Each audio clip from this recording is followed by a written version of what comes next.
ആദിയുഷസ്സിൻ വിജയ പതാകയിൽ വീശിയ കുളിർക്കാറ്റേ, തീനാവുകളാൽ പറന്നിറങ്ങിയ ധീരോദാത്തതയേ, വരണേ തിരുസഭയിൽ ഇനിയും തീവിതറാ പുതിയൊരു അഭിഷേകം തരണേ പ്രേഷിതരിൽ. ആദിയുഷസ്സിൻ വിജയ പതാകയിൽ വീശിയ കുളിർക്കാറ്റേ, തീനാവുകളാൽ പറന്നിറങ്ങിയ ധീരോദാത്തതയേ, വരണേ തിരുസഭയിൽ ഇനിയും തീവിതറാ പുതിയൊരു അഭിഷേകം തരണേ പ്രേഷിതരിൽ. ഏകരക്ഷകനാമേശുവിനെ സധീരം പ്രഘോഷിപ്പാൻ പാവന റൂഹാ നീയരുളണമേ വീണ്ടും പെന്തക്കുസ്താ. അത്ഭുതങ്ങൾ അടയാളങ്ങൾ ഇന്നും സാക്ഷ്യം നൽകാൻ ദൈവപിതാവേ നീ പകരണമേ വീണ്ടും പെന്തക്കുസ്താ, വീണ്ടും പെന്തക്കുസ്താ. വീണ്ടും പെന്തക്കുസ്ത. പിതാവിൻ്റെയും പുത്രൻ്റെയും പരിശുദ്ധാത്മാവിൻ്റെയും നാമത്തിൽ ആമേൻ. പ്രിയമുള്ളവരെ, പന്തക്കുസ്ത തിരുനാളിന് വേണ്ടി നാം ഈ നാളുകളിൽ അത്രയും ഒരുങ്ങുകയായിരുന്നു. 50 ദിനരാത്രങ്ങളുടെ ഒരുക്കം ഈശോയുടെ മരണോത്ഥാനങ്ങൾക്ക് ശേഷം പൂർത്തിയാകുമ്പോൾ പരിശുദ്ധാത്മാവായ ദൈവം വരുന്നു. ഇതാണ് സഭയുടെ വിശ്വാസം. ഈശോ മിശിഹ ഈ ഭൂമിയിൽ വന്നതും കുരിശിലേറിയതും അവിടുന്ന് ദൈവരാജ്യത്തെക്കുറിച്ച് പ്രസംഗിച്ചതും ദൈവരാജ്യം സ്ഥാപിച്ചതും ഒക്കെയും പരിശുദ്ധാത്മാവിൻ്റെ വരവിന് വേണ്ടിയായിരുന്നു. അഥവാ ക്രിസ്തു സംഭവത്തിൻ്റെ പൂർത്തീകരണമാണ് പരിശുദ്ധാത്മാവ് എന്ന് നമുക്ക് തിരിച്ചറിയാം. ഈ പരിശുദ്ധാത്മാവിനെക്കുറിച്ച് ഒരുപക്ഷെ ഈശോ മിശിഹ വന്ന ശേഷമാണ് പരിശുദ്ധാത്മാവിനെക്കുറിച്ച് നമുക്ക് ശരിയായ അറിവ് ലഭിച്ചത് എന്നുള്ളത് വസ്തുതയാണ്. പക്ഷേ നമുക്കറിയാം, ഉൽപ്പത്തി പുസ്തകത്തിൽ പരിശുദ്ധാത്മാവിനെ പറഞ്ഞുകൊണ്ടാണ് രക്ഷാകര ചരിത്രം ആരംഭിക്കുന്നത് എന്ന് നമുക്കറിയാം. ഉൽപ്പത്തി പുസ്തകത്തിൻ്റെ 1-ാം അധ്യായത്തിൻ്റെ 1 മുതലുള്ള വാക്യങ്ങൾ നോക്കുക. ആദിയിൽ ദൈവം ആകാശവും ഭൂമിയും സൃഷ്ടിച്ചു. ഭൂമി രൂപരഹിതവും ശൂന്യവുമായിരുന്നു. ആഴങ്ങൾക്കു മീതെ ദൈവത്തിൻ്റെ ചൈതന്യം ചലിച്ചുകൊണ്ടിരുന്നു. ഇതാണ് ഉൽപ്പത്തി പുസ്തകത്തിൻ്റെ ആരംഭവാക്യം. അതായത് ആഴങ്ങൾക്ക് മീതെ ദൈവത്തിൻ്റെ ചൈതന്യം. ദൈവത്തിൻ്റെ ചൈതന്യം എന്ന് പറയുമ്പോൾ പരിശുദ്ധാത്മാവ് എന്ന വാക്കാണ് ഹീബ്രുവിൽ ഉപയോഗിക്കുന്നത്. റൂവഹ് എലോഹിം, ദൈവത്തിൻ്റെ ആത്മാവ് എന്ന് തന്നെയാണ് അതിൻ്റെ അർത്ഥം. റൂവഹ് എന്ന ഹീബ്രു പദത്തിൻ്റെ സുറിയാനി രൂപമാണ് റൂഹ എന്ന് നമുക്കറിയാം. അതുകൊണ്ട് ദൈവത്തിൻ്റെ ആത്മാവ് ആഴങ്ങൾക്ക് മീതെ ചലിച്ചു തുടങ്ങുമ്പോൾ സൃഷ്ടപ്രപഞ്ചൻ രൂപം കൊണ്ടുവന്നു എന്ന് വിശുദ്ധ ഗ്രന്ഥം പറഞ്ഞു തരികയാണ്. അതായത് പരിശുദ്ധാത്മാവ് എന്ന് പറയുന്നത് പന്തക്കുസ്ത ദിവസത്തിൻ്റെ ഒരു കണ്ടെത്തലല്ല, മറിച്ച് ദൈവത്തിൻ്റെ രക്ഷാചരിത്രം, ഈ പ്രപഞ്ചത്തിൻ്റെ സൃഷ്ടി ആരംഭിക്കുന്ന നിമിഷത്തിൽ തന്നെ പരിശുദ്ധാത്മാവിനെക്കുറിച്ച് ദൈവീക വെളിപാട് നമുക്ക് നൽകപ്പെട്ടിട്ടുണ്ട് എന്ന സത്യം നാം മനസ്സിലാക്കണം. അതുകൊണ്ടാണ് ഈ പരിശുദ്ധാത്മാവിൻ്റെ പ്രവൃത്തി എന്ന് പറയുന്നത്, പലപ്പോഴും നമുക്കൊരു തെറ്റിദ്ധാരണയുണ്ട്, ഈശോ മിശിഹ വന്ന ശേഷം അഥവാ പന്തക്കുസ്തായുടെ അന്ന് മുതലാണ് പരിശുദ്ധാത്മാവായ ദൈവത്തെക്കുറിച്ച് നമുക്ക് അറിവുള്ളത് എന്നല്ല. ഈ പരിശുദ്ധാത്മാവാണ് രക്ഷാകര ചരിത്രത്തെ നിരന്തരം മുന്നോട്ട് നയിക്കുന്നത് എന്ന് നമുക്കറിയാം. കർത്താവിൻ്റെ ആത്മാവ് പ്രവാചകന്മാരിലൂടെ സംസാരിക്കുന്നുണ്ട്. ഈ സൃഷ്ടി എന്ന ആശയത്തിൽ ഒതുങ്ങി നിന്ന് നമുക്ക് സംസാരിക്കാൻ ശ്രമിക്കാം. ഫ്രാൻസിസ് മാർപ്പാപ്പ ലൗദാത്തോ സി എന്ന ചാക്രിക ലേഖനത്തിൽ പറഞ്ഞു വയ്ക്കും, ഈ പ്രപഞ്ചം പരിശുദ്ധാത്മാവിൻ്റെ കരവേലയാണ്. പരിശുദ്ധാത്മാവായ ദൈവം ഈശോമിശിഹായിലൂടെ ഈ പ്രപഞ്ചത്തിന് രൂപം നൽകി. കാരണം സൃഷ്ടപ്രപഞ്ചത്തിൻ്റെ വിവരണം ആരംഭിക്കുമ്പോൾ പരിശുദ്ധാത്മാവിനെക്കുറിച്ച്, വചനത്തെക്കുറിച്ച്, അതുപോലെ തന്നെ എലോഹിം ദൈവത്തെക്കുറിച്ച് സൂചനകളുണ്ട്. അതിൻ്റെ അർത്ഥം പ്രിയപ്പെട്ടവരെ, പരിശുദ്ധ പിതാവ് പറഞ്ഞത് സത്യമാണ്. ഈ പ്രപഞ്ചത്തിൻ്റെ ഓരോ അണുവിലും പരിശുദ്ധാത്മാവിൻ്റെ സ്പർശമുണ്ട് എന്ന് തിരിച്ചറിയും. അതുകൊണ്ട് തന്നെ ഈ പ്രപഞ്ചം ആദരണീയമാണ്. കാരണം എന്താണ്? ഇവിടെ പരിശുദ്ധാത്മാവിൻ്റെ സാന്നിധ്യമുണ്ട് എന്നുള്ള സത്യം നമ്മൾ തിരിച്ചറിയേണ്ടതുണ്ട്. അതുകൊണ്ട് പരിശുദ്ധാത്മാവിനെ സ്നേഹിച്ചു തുടങ്ങുക എന്ന് പറയുമ്പോൾ ഫ്രാൻസിസ് മാർപ്പാപ്പ പറയും, ഈ പ്രപഞ്ചത്തെ ആദരിക്കാൻ, പരിശുദ്ധാത്മാവിൻ്റെ കരവേലയായ ഈ പ്രപഞ്ചത്തെ സ്നേഹിക്കുക, ഈ പ്രപഞ്ചത്തെ ആദരവോടെ നോക്കിക്കാണുക, ഈ പ്രപഞ്ചത്തെ ദുഷിപ്പിക്കുന്ന, മലിനമാക്കുന്ന സകലതിൽ നിന്നും മാറി നിൽക്കുക എന്നർത്ഥം പരിശുദ്ധാത്മ ഭക്തിക്കുണ്ട് എന്ന് ഫ്രാൻസിസ് മാർപ്പാപ്പ പറയുന്നതിൻ്റെ പൊരുൾ പ്രിയപ്പെട്ടവരെ നാം തിരിച്ചറിയണം. അപ്പോൾ ഈ സൃഷ്ടപ്രപഞ്ചത്തിൽ പരിശുദ്ധാത്മാവിൻ്റെ ആദ്യത്തെ ഇടപെടൽ സൃഷ്ടികർമ്മത്തിൽ തന്നെയാണ് എന്ന് നമുക്ക് മനസ്സിലാക്കാൻ സാധിക്കും. ഇനി രണ്ടാമത്തെ ഇടപെടൽ, അത്ഭുതകരമായ ഇടപെടൽ സംഭവിക്കുന്നത് പരിശുദ്ധ കന്യകാമറിയത്തിലാണ്. ഈ പ്രപഞ്ചത്തെ മുഴുവനും തന്നിൽ വ്യക്തിവൽക്കരിക്കുന്ന പരിശുദ്ധ മറിയം, രക്ഷ ആവശ്യമുള്ള മനുഷ്യകുലത്തിൻ്റെ മുഴുവനും പ്രതിനിധിയായി നിൽക്കുന്ന നസ്രത്തിലെ ആ ബാലികയുടെ ഉദരത്തിലേക്ക് പരിശുദ്ധാത്മാവ് എഴുന്നള്ളി വന്നു എന്ന് നാം തിരിച്ചറിയുന്നു. ഗബ്രിയേൽ ദൂതൻ അത് കൃത്യമായി പറഞ്ഞതുമാണ്. മംഗളവാർത്തയിൽ ലൂക്കാ സുവിശേഷം 1-ാം അധ്യായം 35 മുതലുള്ള വാക്യങ്ങളിൽ നാം വായിക്കുന്നുണ്ട്, അത്യുന്നതൻ്റെ ശക്തി നിൻ്റെ മേൽ ആവസിക്കും, ആകയാൽ നിന്നിൽ നിന്ന് ജനിക്കുന്നവൻ പരിശുദ്ധൻ, ദൈവപുത്രൻ എന്ന് വിളിക്കപ്പെടും. പരിശുദ്ധാത്മാവിൻ്റെ രണ്ടാമത്തെ പ്രവൃത്തിയാണ്. പരിശുദ്ധാത്മാവിൻ്റെ രണ്ടാമത്തെ പ്രവൃത്തി എന്ത് എന്ന് ചോദിച്ചാൽ, ഈശോമിശിഹായെ മനുഷ്യരിൽ രൂപപ്പെടുത്തുക. അതാണ് പരിശുദ്ധാത്മാവിൻ്റെ രണ്ടാമത്തെ പ്രവൃത്തി. ഒന്ന് ഈ പ്രപഞ്ചത്തെ രൂപപ്പെടുത്തുന്നതായിരുന്നെങ്കിൽ, പരിശുദ്ധാത്മാവിൻ്റെ രണ്ടാമത്തെ പ്രവൃത്തി എന്നത് ഓരോ മനുഷ്യനിലും ഈശോമിശിഹായെ രൂപപ്പെടുത്തുക എന്നുള്ളതാണ്. നമുക്കറിയാം പ്രിയപ്പെട്ടവരെ, ഈശോമിശിഹായെ പരിശുദ്ധാത്മാവിനാൽ ഗർഭം ധരിക്കപ്പെട്ടവനാണ് എന്ന് നമ്മൾ വിശ്വസിക്കുന്നുണ്ട്. പരിശുദ്ധ അമ്മയിൽ പരിശുദ്ധാത്മാവ് എഴുന്നള്ളി വന്നപ്പോൾ ഈശോ അമ്മയുടെ ഉദരത്തിൽ രൂപം കൊണ്ടു എന്ന് പറയുമ്പോൾ പരിശുദ്ധാത്മാവ് പരിശുദ്ധ അമ്മയിൽ നിർവഹിച്ചത് ഒരു പുരുഷധർമ്മമാണ് എന്ന് നമ്മൾ തെറ്റിദ്ധരിക്കരുത്. അതല്ല. കാരണം ഈശോയ്ക്ക് പ്രത്യേകം ജനിക്കേണ്ട കാര്യമില്ല. അവൻ നിത്യതയിൽ പിതാവിൽ നിന്ന് ജനിച്ചവനാണ്. അവൻ സൃഷ്ടിക്കപ്പെടാൻ പറ്റാത്തവനാണ് എന്ന് നമുക്കറിയാം. അതുകൊണ്ട് നിത്യതയിൽ പിതാവിൽ നിന്ന് ജനിച്ചവനെ സ്വീകരിക്കാൻ പരിശുദ്ധ അമ്മയുടെ ഉദരത്തെ ഒരുക്കുന്ന പ്രവൃത്തിയാണ് പരിശുദ്ധാത്മാവ് പരിശുദ്ധ അമ്മയിൽ നിറവേറ്റിയത് എന്ന് നാം തിരിച്ചറിയണം. അതായത് പരിശുദ്ധ അമ്മയിൽ പരിശുദ്ധാത്മാവ് നടത്തുന്ന അതേ പ്രവൃത്തി ഓരോ വ്യക്തിയിലും നടത്താൻ പരിശുദ്ധാത്മാവ് ആഗ്രഹിക്കുന്നു. ആരെല്ലാം പരിശുദ്ധ അമ്മയെപ്പോലെ ഇതാ ഞാൻ കർത്താവിൻ്റെ ദാസി, നിൻ്റെ ഇഷ്ടം പോലെ എന്നിൽ സംഭവിക്കട്ടെ എന്ന് പറഞ്ഞ് ദൈവഹിതത്തിന് സമ്പൂർണമായും സമർപ്പിച്ച് ജീവിക്കുന്നുവോ, അവരുടെ എല്ലാം ജീവിതത്തിൽ പരിശുദ്ധാത്മാവ് ഇടപെടുകയും അവരിൽ ഈശോമിശിഹായെ രൂപപ്പെടുത്തുകയും ചെയ്യുന്നത് പരിശുദ്ധാത്മാവിൻ്റെ പ്രവൃത്തിയാണ് എന്ന് പ്രിയപ്പെട്ടവരെ നാം തിരിച്ചറിയണം. അതായത് പരിശുദ്ധാത്മാവ് പരിശുദ്ധ അമ്മയിൽ ചെയ്യുന്നത് എന്താണ്? അമ്മയുടെ മനുഷ്യ ശരീരത്തെ സകലത്തിൻ്റെയും ഉടയവനായ സൃഷ്ടാവിനെ സ്വീകരിക്കാൻ ഒരുക്കുക എന്ന പ്രവൃത്തിയാണ്.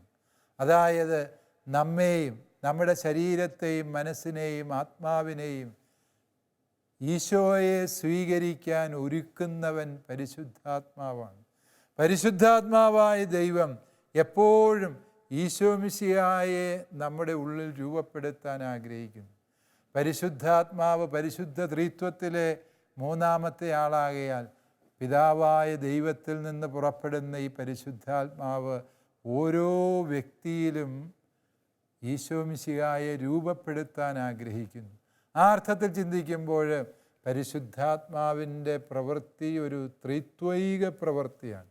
കാരണം പിതാവിൽ നിന്ന് പുറപ്പെട്ട അവൻ പുത്രനെ രൂപപ്പെടുത്തുന്നു എന്ന് പറയുമ്പോൾ അതിൻ്റെ അർത്ഥം മനസ്സിലാക്കാൻ ഒരുപക്ഷെ മനുഷ്യബുദ്ധിക്ക് പരിമിതികളുണ്ടാകാം. പക്ഷെ നമ്മൾ ചിന്തിച്ചു നോക്കുക, നമ്മുടെ ഓരോരുത്തരുടെയും ഉള്ളിൽ ഈശോ ജനിക്കുവാൻ പരിശുദ്ധാത്മാവ് ഇടവരുത്തുന്നു. ദൈവപുത്രനെ സ്വീകരിക്കുവാൻ തക്ക വിധത്തിൽ നമ്മുടെ ഹൃദയത്തെ അനുഗ്രഹീതമാക്കുന്നത് പരിശുദ്ധാത്മാവാണ് എന്ന സത്യം നാം തിരിച്ചറിയും. മൂന്നാമതായി പരിശുദ്ധാത്മാവ് അത്ഭുതകരമായി ഇടപെടുന്നത് രക്ഷാകര ചരിത്രത്തിൽ പന്തക്കുസ്താ നാളിലാണ്. അപ്പോൾ ഈ പന്തക്കുസ്താ നാളിൻ്റെ അനുഭവത്തിന് 2 മുൻ സാക്ഷ്യങ്ങളുണ്ട് എന്നാണ് ഞാൻ പറഞ്ഞത്. ഒന്ന്, സൃഷ്ടിയുടെ സമയത്ത് പരിശുദ്ധാത്മാവ് ഇടപെട്ടു. 2, പരിശുദ്ധ അമ്മയിൽ ഈശോമിശിഹ ജനിക്കുവാനായി ഇടപെടുന്നു. 3, ഈ പ്രപഞ്ചത്തിൽ പരിശുദ്ധാത്മാവിൻ്റെ നിറവുണ്ടാകാൻ പരിശുദ്ധാത്മാവ് ഇടപെടുന്നു. അതാണ് പന്തക്കുസ്തായിൽ സംഭവിക്കുക. പന്തക്കുസ്താ നാളിലെ സെഹിയോൻ ശാലയിൽ പ്രാർത്ഥനാനിരതരായിരുന്ന ദൈവജനത്തിൻ്റെ മേലെ പരിശുദ്ധാത്മാവ് എഴുന്നള്ളി വന്നു. 12 അപ്പസ്തോലന്മാർ പരിശുദ്ധ അമ്മയോട് ചേർന്നിരുന്ന് പ്രാർത്ഥിച്ച സമൂഹത്തിൽ പരിശുദ്ധാത്മാവ് എഴുന്നള്ളി വന്നു. പരിശുദ്ധാത്മാവിനെ സ്വീകരിക്കാൻ ആഗ്രഹിക്കുന്നവർ ചെയ്യേണ്ട കാര്യം അതാണ്. അവർ പരിശുദ്ധ അമ്മയോട് ചേർന്നിരുന്ന് പ്രാർത്ഥനാനിരതരായിരിക്കും. പ്രാർത്ഥനയുടെ പുണ്യമാണ് പരിശുദ്ധാത്മാവ്. പ്രാർത്ഥനയ്ക്കുള്ള ഉത്തരമാണ് പരിശുദ്ധാത്മാവ്. രാവും പകലും തന്നെ വിളിച്ചപേക്ഷിക്കുന്നവർക്ക് സ്വർഗസ്ഥനായ പിതാവ് എത്രയോ അധികമായി പരിശുദ്ധാത്മാവിനെ നൽകുകയില്ല എന്ന് വിശുദ്ധ ലൂക്കാ ചോദിക്കുന്നുണ്ട്. അതായത് രാവും പകലും തന്നെ വിളിച്ചപേക്ഷിക്കുന്നവർക്ക് ദൈവമായ കർത്താവ് കൊടുക്കുന്ന സ്വർഗത്തിൻ്റെ ഉത്തരമാണ് പ്രിയപ്പെട്ടവരെ പരിശുദ്ധാത്മാവ്. അതുകൊണ്ട് പരിശുദ്ധാത്മാവിനെ സ്വീകരിക്കാൻ ആഗ്രഹിക്കുന്നവരെല്ലാവരും നിരന്തരമായ പ്രാർത്ഥനയിലായിരിക്കേണ്ടതുണ്ട്. ഈ പ്രാർത്ഥനയുടെ മാതൃകയും മാതാവും പരിശുദ്ധ കന്യകാമറിയം തന്നെയാണ്. ഒരുപക്ഷെ പരിശുദ്ധ അമ്മയ്ക്ക് ആണ് നമ്മെ പരിശുദ്ധാത്മാവിനെ സ്വീകരിക്കാൻ ഏറ്റവും ഭംഗിയായി ഒരുക്കാൻ കഴിയുന്നത്. കാരണം ഈ അമ്മയാണ് ഈ ഭൂമിയിൽ പരിശുദ്ധാത്മാവിനെ അതിൻ്റെ പൂർണ്ണതയിൽ സ്വീകരിച്ച ഒരേ ഒരു വ്യക്തി എന്ന് നമുക്ക് തിരിച്ചറിയാം. അതുകൊണ്ട് പ്രിയപ്പെട്ടവരെ, നമുക്ക് പരിശുദ്ധാത്മാവിൻ്റെ അഭിഷേകം വേണമെന്ന് ആഗ്രഹമുള്ളവരുണ്ട്. പക്ഷേ എത്ര പേർ അതിനു വേണ്ടി ത്യാഗം ചെയ്യാൻ തയ്യാറാണ്? രാത്രിയിൽ ഉറക്കമൊഴിച്ചിരുന്ന് ജാഗരണ പ്രാർത്ഥന നടത്താൻ എത്ര പേര് സന്നദ്ധമാണ്? എത്ര പേര് മുട്ടയിൽ നിന്ന് കയ്യും പിരിച്ചു പിടിച്ച് ഒരു കരുണക്കൊന്ത ചെല്ലാൻ, ഒരു ജപമാല ചെല്ലാൻ സന്നദ്ധമാണ്? മണിക്കൂറുകളോളം ദിവ്യകാരുണ്യത്തിൻ്റെ മുമ്പിലിരുന്ന് പ്രാർത്ഥിക്കുവാൻ മനസ്സുള്ളവരെത്ര പേരുണ്ട്? അപ്രകാരം പ്രാർത്ഥനാനിരതരായിരിക്കുമ്പോൾ പരിശുദ്ധാത്മാവിൻ്റെ അഭിഷേകം ലഭിക്കുന്നു. പ്രാർത്ഥനയുടെ 50-ാം നാളിലാണ് പരിശുദ്ധാത്മാവ് വരുന്നത് എന്ന് പറയുമ്പോൾ ഈ ആത്മാവിനെ സ്വീകരിക്കാൻ ഓരോ വ്യക്തിക്കും വേണ്ട ആഗ്രഹവും തീഷ്ണതയും ആത്മാർത്ഥതയും പ്രിയപ്പെട്ടവരെ തിരുവചനം നമ്മളെ ഓർമ്മിപ്പിക്കുന്നുണ്ട് എന്നുള്ള സത്യം തിരിച്ചറിയണം. അപ്പോൾ ഈ 3 നിർണായക സംഭവങ്ങളിലൂടെ പരിശുദ്ധാത്മാവിൻ്റെ സ്വഭാവം തിരുവചനം നമുക്ക് വെളിപ്പെടുത്തി തരികയാണ്. സൃഷ്ടി, എല്ലാത്തിനെയും പുതുതാക്കുന്നവൻ പരിശുദ്ധാത്മാവ്. വേനി ക്രിയാത്തോർ എന്ന് പറയുന്ന സുന്ദരമായ ഒരു പരിശുദ്ധാത്മഗീതം ലത്തീൻ ഭാഷയിലുണ്ട്. സൃഷ്ടാവാം ദൈവമേ എന്നാണ് പരിശുദ്ധാത്മാവിനെ അവിടെ അഭിസംബോധന ചെയ്യുന്നത് എന്ന് നമ്മൾ തിരിച്ചറിയണം. പരിശുദ്ധാത്മാവായ ദൈവം, പരിശുദ്ധ ത്രിത്വത്തിലെ 3-ാം ആളായ പരിശുദ്ധാത്മാവ് പിതാവിനോടും പുത്രനോടും ചേർന്ന് സൃഷ്ടികർമ്മത്തിൽ നടത്തിയ വലിയ പങ്കാളിത്തം. പരിശുദ്ധ അമ്മയിൽ ഈശോയെ രൂപപ്പെടുത്തിക്കൊണ്ട് രക്ഷാകര ചരിത്രത്തെ നിർണായകമായ ഘട്ടത്തിലേക്ക് നയിക്കുന്നത് പരിശുദ്ധാത്മാവാണ് എങ്കിൽ ഈശോ മിശിഹായുടെ പരസ്യ ജീവിതത്തിൻ്റെ പൂർത്തീകരണത്തിൽ അവിടുത്തെ സ്വർഗാരോഹണത്തിന് ശേഷം തിരുസഭയായി ഈ രക്ഷയുടെ അനുഭവത്തെ സംലഭ്യമാക്കുന്നത് പരിശുദ്ധാത്മാവായ ദൈവമാണ്. അതുകൊണ്ട് പ്രിയപ്പെട്ടവരെ, ഈ 3 അനുഭവങ്ങളുടെ വെളിച്ചത്തിൽ നിന്നുകൊണ്ട് നമ്മൾ പരിശുദ്ധാത്മാവായ ദൈവത്തെ മനസ്സിലാക്കാൻ വേണ്ടി ശ്രമിക്കുകയാണ്. പരിശുദ്ധാത്മാവ് പന്തക്കുസ്താ നാളിൽ നമുക്ക് തരുന്ന വലിയൊരു ചിന്ത ഇതാണ്: പരിശുദ്ധാത്മാവ് തീനാവുകളുടെ രൂപത്തിലാണ് സ്ലീഹന്മാരുടെ മേലെ എഴുന്നള്ളി വരുന്നത്. തീനാവുകളുടെ രൂപത്തിൽ പരിശുദ്ധാത്മാവ് എഴുന്നള്ളി വരുന്നു. തീ പരിശുദ്ധാത്മാവിൻ്റെ പ്രതീകമാണ്. അഗ്നി, പ്രാവ്, ജലം, ഇതൊക്കെ പരിശുദ്ധാത്മാവിൻ്റെ പ്രതീകങ്ങളായി ബൈബിളിൽ പറയുന്നുണ്ട്. പക്ഷേ ഈ സ്ലീഹന്മാരുടെ മേൽ വന്ന പരിശുദ്ധാത്മാവ് തീ നാവുകളുടെ രൂപത്തിലാണ്. അതായത് നാവിൻ്റെ രൂപത്തിലുള്ള അഗ്നി നാളങ്ങളാണ് വരുന്നത്.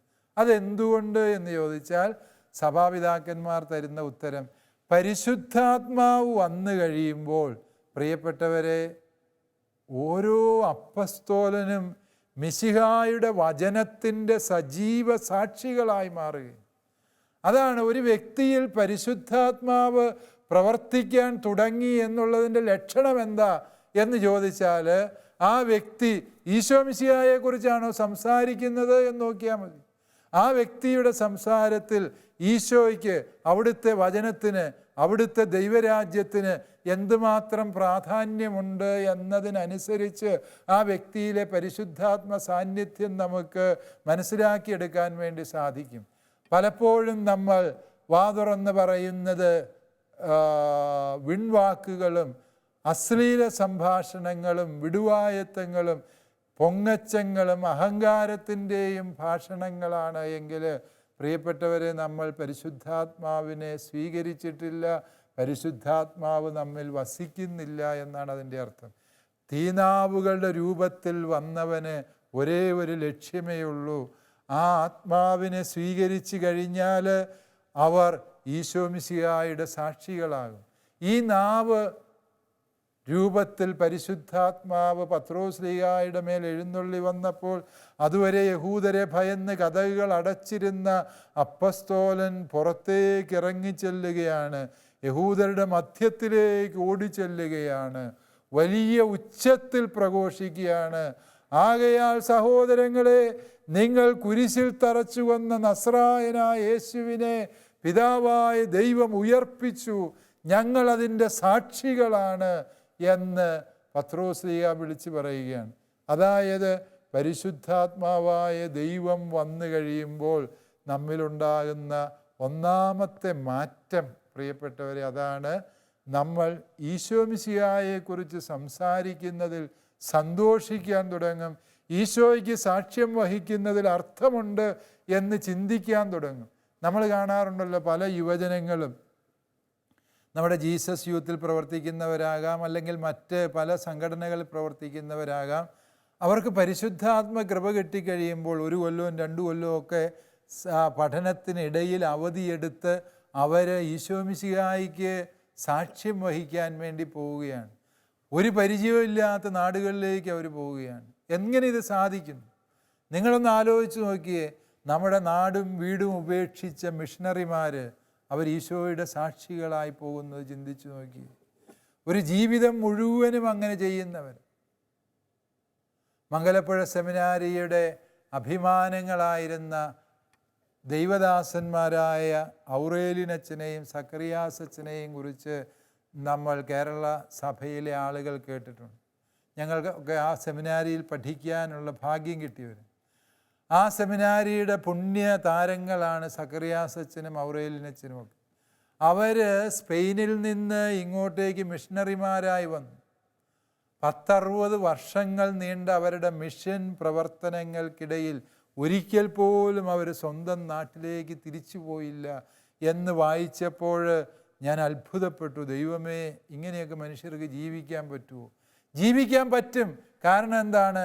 പരിശുദ്ധാത്മാവിൻ്റെ ചൈതന്യം ഉള്ളിൽ നിറഞ്ഞു കഴിഞ്ഞാൽ ഒരു മനുഷ്യൻ്റെ ആവേശം ഈശോ മിശിഹായ്ക്ക് സാക്ഷ്യം വഹിക്കുക എന്നത് മാത്രമാണ്. നമ്മളിൽ പലരും സാക്ഷ്യത്തിൻ്റെ വഴിയിൽ പിന്തിരിഞ്ഞ് നടക്കുന്നതിൻ്റെ, അല്ലെങ്കിൽ ഈശോമിശിഹായെക്കുറിച്ച് പറയുന്നതിനേക്കാളും നമുക്ക് താല്പര്യം മറ്റ് പലതിനെയും കുറിച്ച് പറയുന്നതാണ്. ഈശോമിശിഹായുടെ വചനത്തിന് സാക്ഷ്യം വഹിക്കുന്നതിനേക്കാൾ ഉപരി നമുക്ക് പലതിനും പല പ്രസ്ഥാനങ്ങളും സംവിധാനങ്ങളും ക്രമപ്പെടുത്തുന്നതിനാണ് കൂടുതൽ താല്പര്യവും ഔത്സുക്യവും ഉണ്ടാവുക. കാരണം എന്ത് എന്ന് ചോദിച്ചാൽ, പ്രിയപ്പെട്ടവരെ, നമ്മൾ പരിശുദ്ധാത്മാവിനെ സ്വീകരിക്കാത്ത വ്യക്തികൾ. പരിശുദ്ധാത്മാവിനെ സ്വീകരിച്ചു കഴിഞ്ഞാൽ പത്രോസിൽ ഉണ്ടായതുപോലൊരു മാറ്റം നമ്മിലും സംഭവിക്കണം. ആ മാറ്റം മറ്റൊന്നുമല്ല, ഈശോ നമ്മുടെ ജീവിതത്തിൻ്റെ ഒന്നാം സ്ഥാനത്തെത്തുന്നു. അതാണ് പരിശുദ്ധാത്മാവ് വരുത്തുന്ന മാറ്റം. ഇതുവരെയും പത്രോസിന് വലുത് താനായിരുന്നു, തൻ്റെ ജീവിതമായിരുന്നു, തൻ്റെ സുരക്ഷയായിരുന്നു.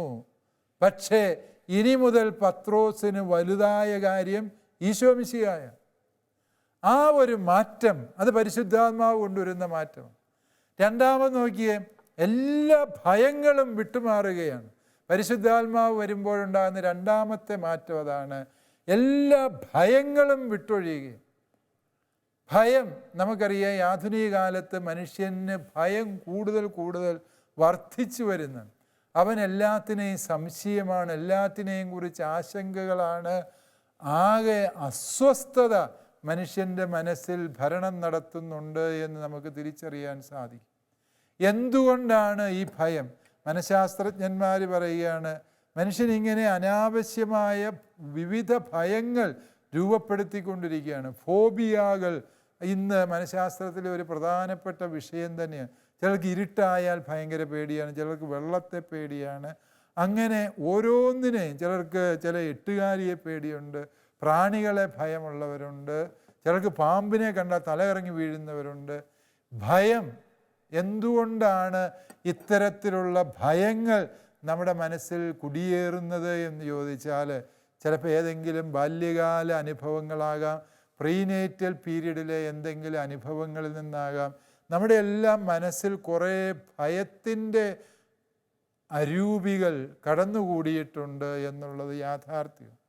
ഈ ഭയത്തെ ഇല്ലാതാക്കുന്നത്, യഥാർത്ഥ സ്വാതന്ത്ര്യം നമ്മുടെ മനസ്സിന് തരുന്നത് പരിശുദ്ധാത്മാവാണ്. പരിശുദ്ധാത്മാവ് വന്നു കഴിഞ്ഞാൽ എല്ലാ കെട്ടുകളും അഴിഞ്ഞു, എല്ലാ ബന്ധനങ്ങളും അഴിഞ്ഞു, വ്യക്തികൾ സ്വതന്ത്രരായിത്തീരുന്നു. പത്രോസ് സ്വതന്ത്രനായി തീരുകയാണ് പരിശുദ്ധാത്മാവിൻ്റെ ആഗമന സമയത്ത് എന്ന് നമുക്കറിയാം. പ്രിയപ്പെട്ടവരെ, സമാനമായ ഒരു സ്വാതന്ത്ര്യത്തിൻ്റെ അനുഭവത്തിലേക്ക് തീർച്ചയായും പരിശുദ്ധാത്മാവ് നമ്മെ നയിക്കുന്നുണ്ട് എന്ന സത്യം നമുക്കും തിരിച്ചറിയേണ്ടതുണ്ട്. വീണ്ടും മൂന്നാമതായി, പരിശുദ്ധാത്മാവ് ഒരു കൂട്ടായ്മയിൽ വന്നു കഴിയുമ്പോൾ ആ കൂട്ടായ്മയുടെ പേരാണ് തിരുസഭ എന്ന് പറയുന്നത്.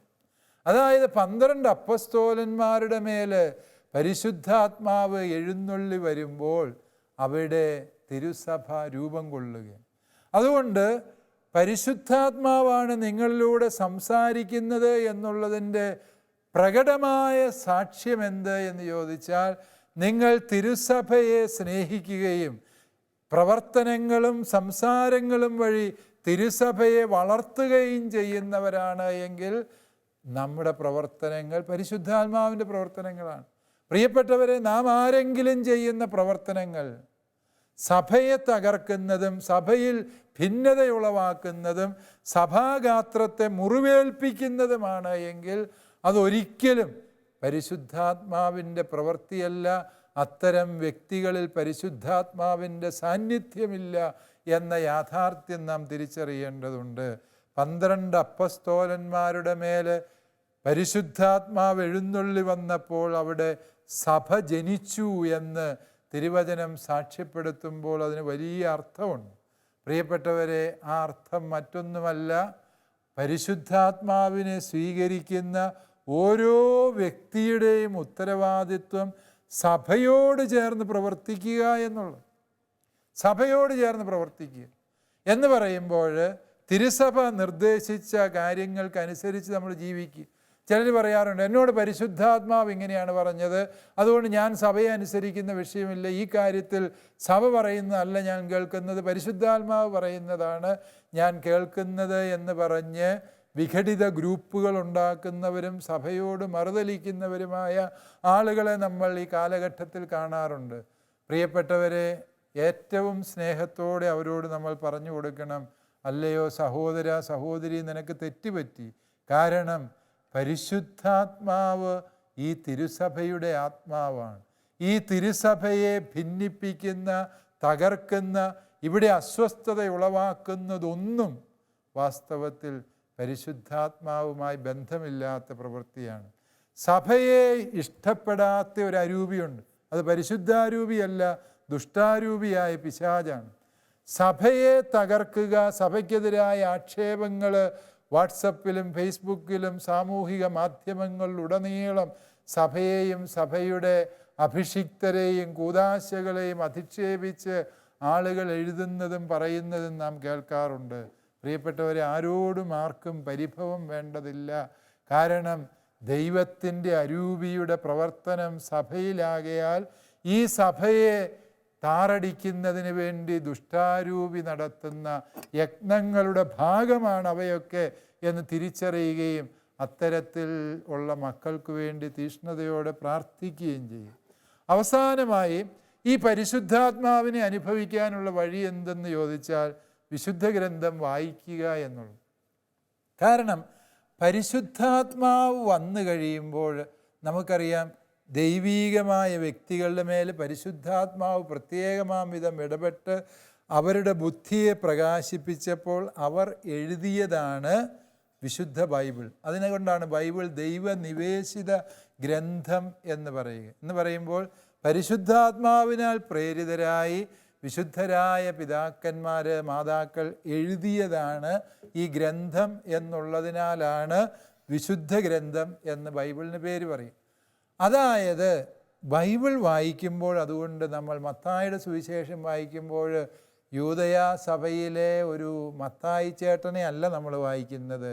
മത്തായി ശ്ലീഹായിലൂടെ പരിശുദ്ധാത്മാവിൻ്റെ സ്വരമാണ് നമ്മൾ കേൾക്കുന്നത്. പരിശുദ്ധാത്മാവിന് നമ്മളോട് പറയാനുള്ള കാര്യമാണ് വിശുദ്ധ ബൈബിളിൻ്റെ ഓരോ വരികളിലും പ്രിയപ്പെട്ടവരെ നാം വായിക്കുന്നത്, കാണുന്നത് എന്ന സത്യം ഓർക്കുക.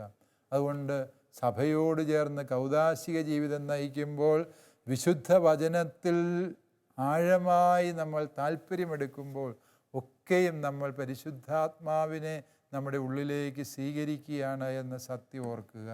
അതുകൊണ്ട് ഈ സ്നേഹത്തിൻ്റെ അരൂപി, പരിശുദ്ധിയുടെ അരൂപിയെ സ്വീകരിക്കാൻ സഭയോട് ചേർന്ന് നിൽക്കുക, സഭയുടെ കൂദാശകളെ അർത്ഥപൂർണമായി സ്വീകരിക്കുക.